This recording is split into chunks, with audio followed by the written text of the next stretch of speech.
છું એવા મુસલમાન ભાઈને જેમણે ખાલી જીન ધર્મ મેળવવા માટે પોતાના વારસાનો પણ ત્યાગ કર્યો હતો. મહાન સુલેમાનભાઈ.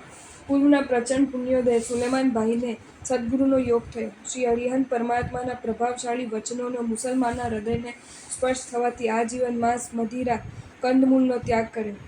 દરરોજ જૈન મંદિરે દર્શન કરવા જવાનું શરૂ કર્યું. રવિવારે જૈન પૂજા કરવાની શરૂ કરી.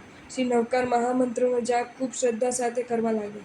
નાસ્તિક પિતાએ કહ્યું, મારો વારસો મેળવવો હોય તો તારે જૈન ધર્મનો ત્યાગ કરવો જ પડશે. મુસલમાન ભાઈએ પિતાનો વારસો ખુમારીથી જતો કર્યો, પણ જૈન ધર્મનો ત્યાગ ન કર્યો.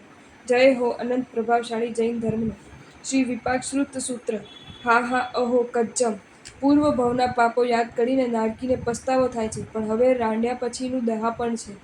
શ્રી સૂત્ર કૃતાંક સૂત્ર. અતિ દુઃખ ધમ્મમ. અગ્નિમાં બિલકુલ ઠંડક ન હોય તેમ નરકમાં સુખ છે જ નહીં. નરક અનંત દુઃખમય જ છે. જો તમને આ વિડીયો ગમ્યો હોય તો આ વિડીયોને લાઇક કરો અને શેર કરો, અને આવા જ નવા વિડીયો જોવા માટે જૈન ફેક્ટ્સ એન્ડ સ્ટોરીઝની ચેનલને સબસ્ક્રાઇબ કરો. ધન્યવાદ.